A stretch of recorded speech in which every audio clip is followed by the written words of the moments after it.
This episode is brought to you by Bermuda Commercial Laundry, the laundry professionals. You see them on the field and on the courts. When they win and when they lose, these are our athletes. They put in countless hours honing their skills and make sacrifices so that they can taste victory. These are our athletes, and now it's time to meet them up close. And welcome back to this edition featuring professional boxer Andre Lambe. Andre, before we went to the break, we were talking about, some of those in your camp, some of those who have supported you over the years. And I know one special person in your life that's been there from the very beginning, your wife. Yeah. She's been there before I even started boxing. I think I started boxing at 16. We got together at 15. So, yeah, she's been there since the beginning. Wow. Yeah. So she encourages you, inspires you. Oh yeah, definitely my number one fan. She's there for everything. She's seen like all the stuff I had to go through, all the hard work I have to put in, and she takes, she gives me like a break when I have to do this, so she understands. Mm-hmm. Yeah. Now you go by the fighting name Showtime, and you certainly have lived up to expectations. With your performance and your attire, pretty unique. Yeah. You can fly now. Thanks. I think it was like, remember I said how I'd been to that first boxing match with my friend Samir was fighting kickboxing, and a lot of the fighters were wearing what was it? Like soccer shorts and sweatpants and stuff like that, and I'm like, this don't look like what I see on TV. And then when I ran away to Florida to have my exhibition match, I saw like a lot of the outfits and stuff like that, and I was like, I want to bring that same energy back to Bermuda. And I remember when I was in school at Cedar Ridge, they would say like, you gotta look the part to be the part. So if I'm not going up there looking like a professional, then how would everybody be able to take me and see me as a professional? So, I would try to look as professional as I can, but also with my own little twist, Yeah, the fans really love it. They love it, and all that energy and finesse and style and everything that you bring to the table. I just try to be different from everybody else, it doesn't make sense everybody seeing the same thing from every fighter that comes up there. You want to see somebody that's different, and that's what I try to do. You feed off that energy. Yeah. The crowd's out there screaming, Andre, Showtime. You're like, yeah. I like to entertain, So, people coming to watch the fight, they're not coming to, just not have a good time. So I try to give everybody what they're paying for. Yeah. So what about the expectations now? You're undefeated as a professional, and with that comes great expectations, because now you're like invincible. Yeah. How do you manage that? How do you cope with that? I mean, it's about the people you have around you. Like the only opinions that I really care about. Not saying I don't care about my fans' opinions, but when it comes down to me as a fighter, I have to listen to my corner and my coaches. So if they're happy with my performance and anything like that, I'm content. It doesn't matter what everybody else says, because they're the ones that's been there with me throughout the whole camp. Some camps are 8 weeks. Sometimes we don't even get a break. We'll be in camp through 3 or 4 fights, So they see me every single day, every morning, every night.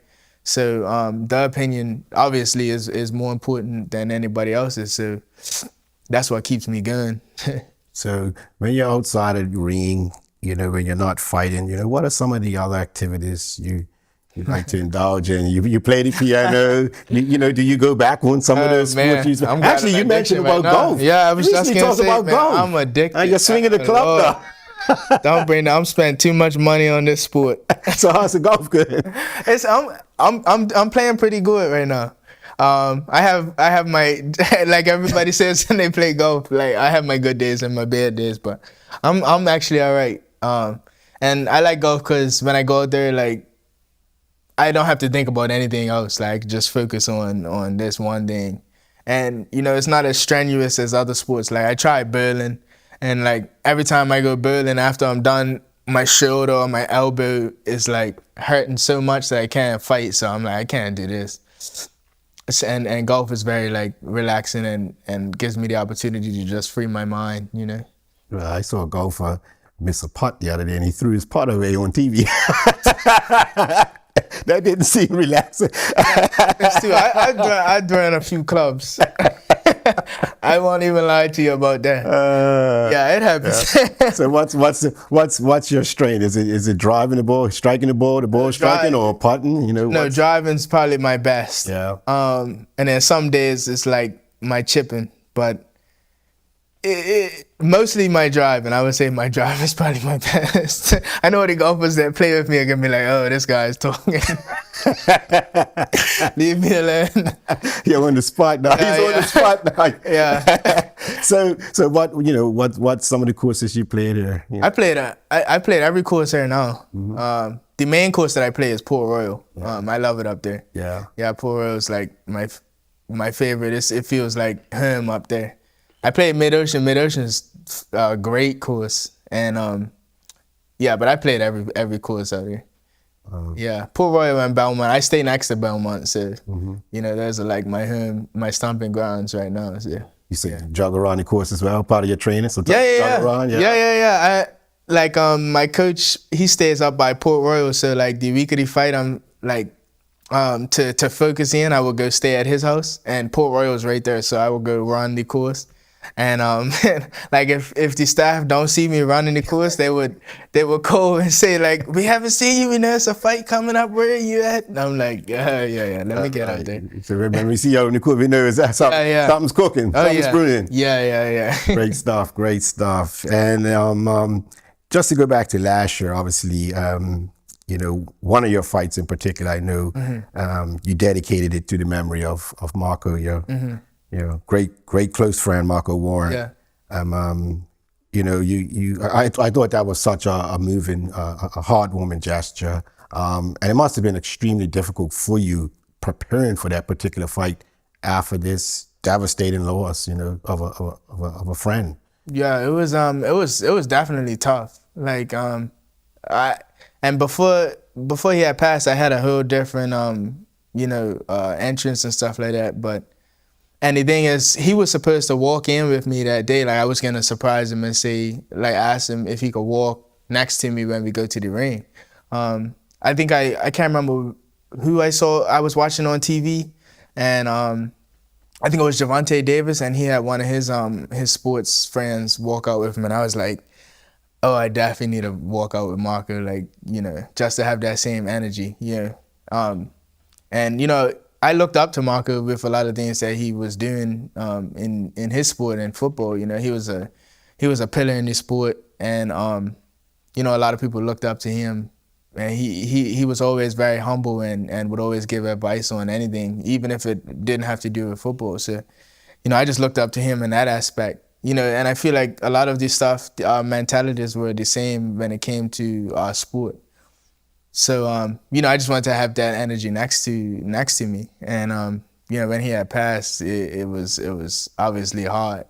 And I was like, well, I definitely have to dedicate this one. And all my fights since then, I put Marco Matters on my outfit. So, yeah, it's not easy at all, though.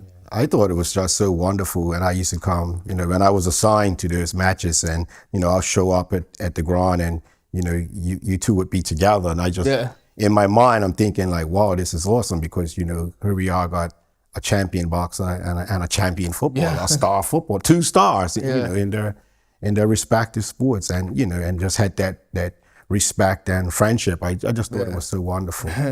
And I thought it was awesome what you did, in his honor and memory, and I know you're going to continue to do that, no doubt. Yeah, of course. Did you ever did you guys play against each other, or no, or alongside each other at any time? I think probably, but I was always on the bench, so I can't quite remember. We did both play for PAC, but no, I don't think we was like ever on the field together at the same time. So, but yeah. Wow, amazing. You just so many sports. I'm still here trying to fathom all this. Tennis, especially the tennis and the sailing. So, do you have any interest in any other those sports or anything? Or what else? I should say you go back to the music aspect. Yeah. Let's go to the music aspect. Now you play the piano. What sort of music do you like? I always liked movie themes. So like Pirates of the Caribbean, like that was my favorite movie theme. So I would learn the whole. I memorized the whole song to Pirates of the Caribbean, and the book was like this thick. So I memorized the whole thing, like just movie themes and stuff like that is my favorite. And I used to play a lot of Adele and things like that. So yeah, it was. I like just like smooth music. Yeah. Just before the camera. When I'm playing music. Yeah. Just before the camera started rolling, we had someone come in studio and said, "You look like 50 Cent." Can you rap? I want to know, can you rap? Yeah, rap? Is that when your resume as well, rap? I was good at poetry, but I could probably write a rap, but delivering it, nah. I could be a ghostwriter. That's about it. Doing it myself, I don't think so. And you said you actually had an experience overseas. You were overseas at an event, and someone came. Oh yeah. My last fight in Texas, I was in the ring, and somebody shouted 50 Cent while I'm in the ring, and I started laughing. I was like, oh boy. You certainly do. You do. Have that. You guys do look alike. I've mentioned that in the past as well. And who knows, you may have that hidden talent as well. One day you might be rapping. No. No, I'm gonna leave that alone. Another thing I was smiling about earlier when you was talking about the attire, what you used to watch, but the boxers back in the day were wearing, and you were thinking like, that's not it. That's not it. Yeah. And I was thinking of Mike Tyson, because Tyson used to come in the ring with a cut-off towel. Yeah. No, I'm not talking about the professionals. I meant like the locals, but yeah. Tyson used to come here with this towel. Hey, but that was his energy there. Like, once you saw that, you was like, oh boy. Wow. Yeah, that gave you that feeling. So that's the same thing I want. Like when you see, like, I like to tell a story for each fight that I have, and I try to get in that same mentality. And like my last fight, I was a gunslinger. So, it was Halloween too, so I was trying to do like a Halloween costume. But yeah, I was like a military gunslinger, and I was coming to like take care of business. So, yeah, that's why I was wearing that. What's your biggest challenge you've had to deal with as a boxer? As a boxer, I feel like it's everybody's challenge, but just the challenge of your own mind, like just about doubting yourself. That's the biggest challenge when it comes to things, because like I said, you have to believe in yourself to be able to do things, and if you're starting to doubt yourself, then that's the hardest part, and it's just about trying to find your way back. But the best thing I could say that's helped me with that situation is just like the people around me and my friends and family who are there to like, help validate you and help to push you forward. That's probably the best thing. Having a good support system is really a blessing. And for you. And let me not forget this, like you always gotta have God in your life. At times when I can't speak to my friends, like I can't call my coach every time I'm having a problem, I always know that God's there for me. So I'm always having a personal relationship with God. Like mornings when it's dark, 6 a.m. in the morning, and there's nobody there with me, I'm running or whatever, I'm just praying to God that he can give me the strength to just get through my sessions. Because not every day I want to do training. Not every day I want to get up and run. Not every day I want to spar, it's tough. So, I always have to ask him for strength and guidance. So, yeah.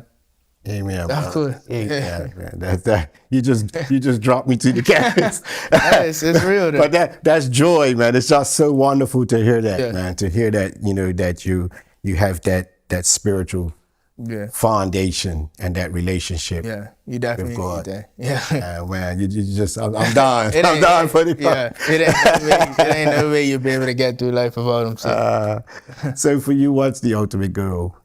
How far you want to take this thing? I want to become a world champion. A lot of people I see in like comments online saying because my age, I'm 28 and stuff like that. Gervonta Davis is 29.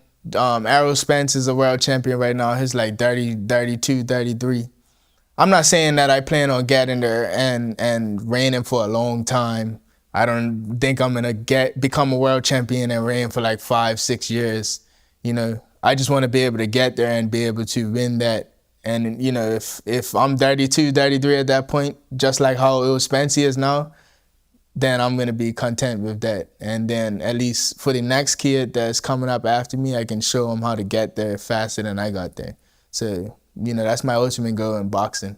And then after boxing, obviously, you know, I want to come back and give back to the community that's helped me get to that point. So, oh, that's awesome. That's awesome. Yeah. And just to go back to talk about the commitment and the sacrifice and dedication and self-discipline, I should also emphasize that, you know, you have a full-time job as well. yeah. You know, Yeah, yeah. you're a professional athlete, but you also have a full-time job. Yeah, yeah.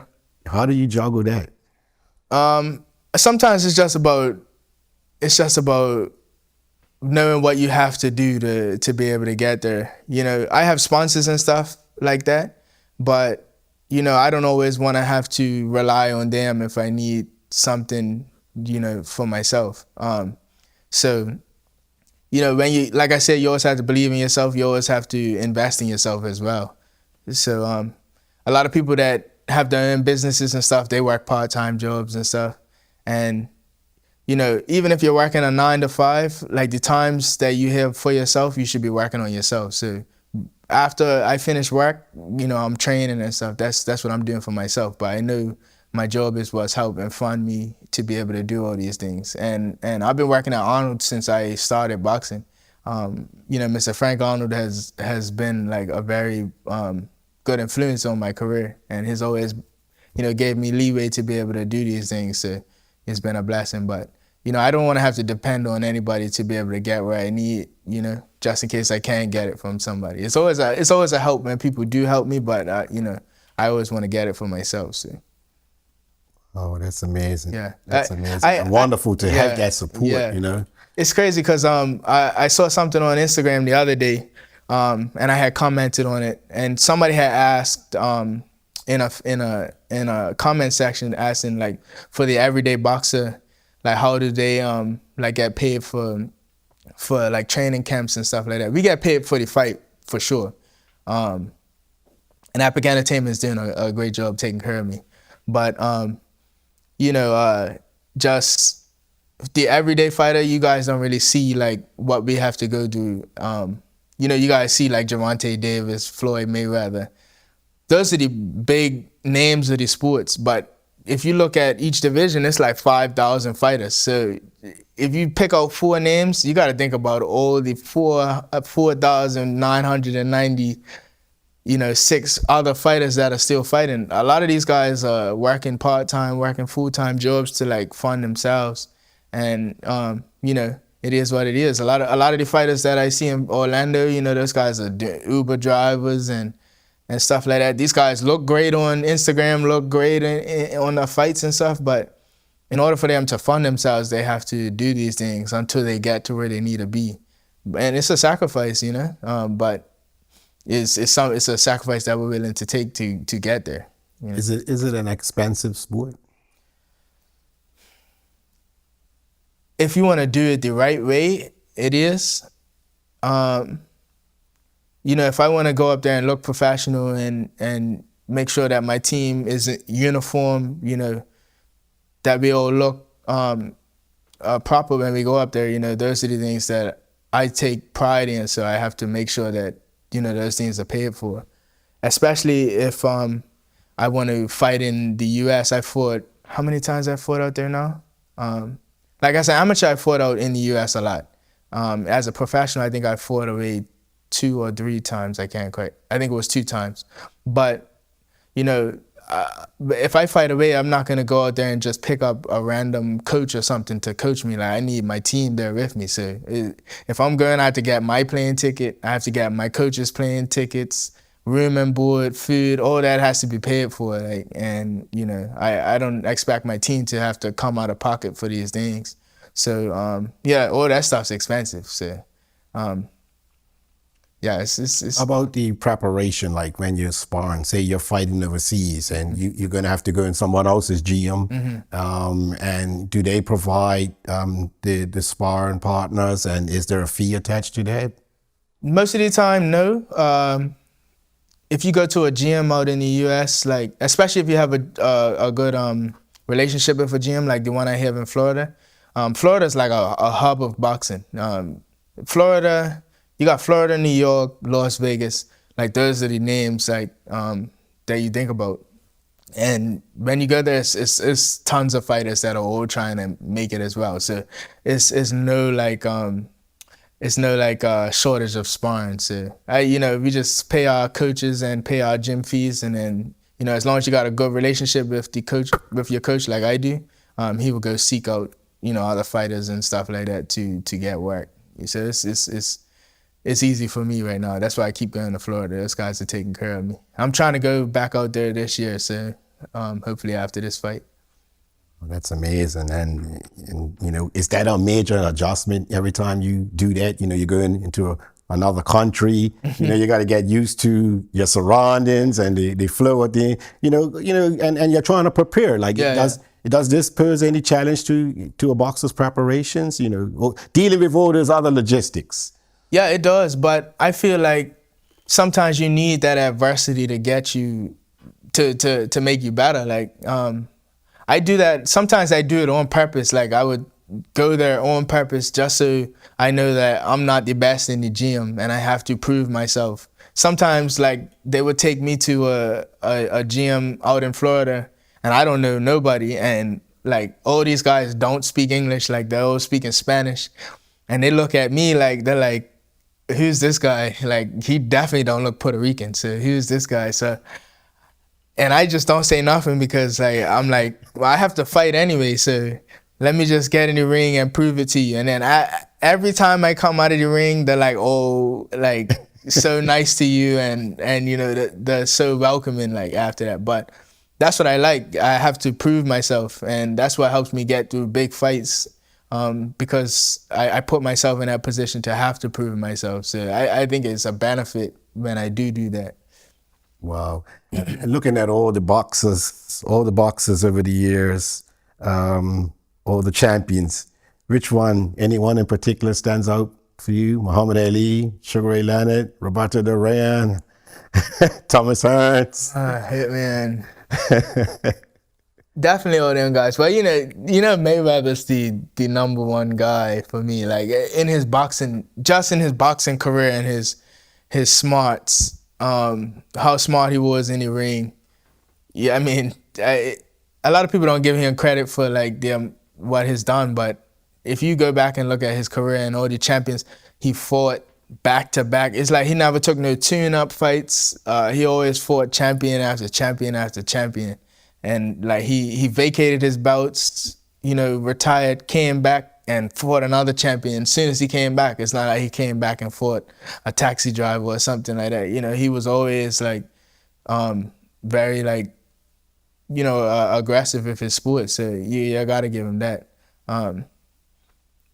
So I looked up to that part of his career. Not all the stuff he's doing outside the ring, but definitely his career for sure. You spoke about you never, outside of the ring, you never got into fights and brawls and all that. But you go in the ring and you do that. Yeah. I mean, how do you deal with that? Like, where do you find that extra to get over that? That nice guy, the nice guy. That's where the name. I think that's a part of my name, Showtime, because outside the ring, I'm Andre Lambe, but on fight night, I'm Showtime because it's like I'm a whole different person. Like I have to try to get myself in that mindset. It takes time, but I understand that I have to get myself in that winner's mentality to be able to win. So whatever I can do to like get me there, I would do it. If it's listening to certain music that's gonna get me motivated to do it, then yeah. Or if it's going doing certain activities like out, I would do it just so I can get myself mentally there.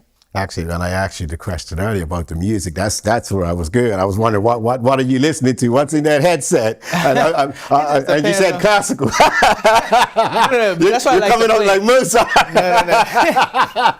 That's poetry and emotion. Yeah. I come with but no. That's why I like to play, like, cause it's fun to play. But no, it just depends on how I'm feeling in camp. Recently, it's been like Afro beats and stuff. I listen to rap music. I listen to R&B. But whatever I'm feeling on that day to help me like get through my training camp is what I do. Yeah. You like R&B? Who's your favorite R&B singer or rapper? My favorite R&B singer. Some of your favorite artists.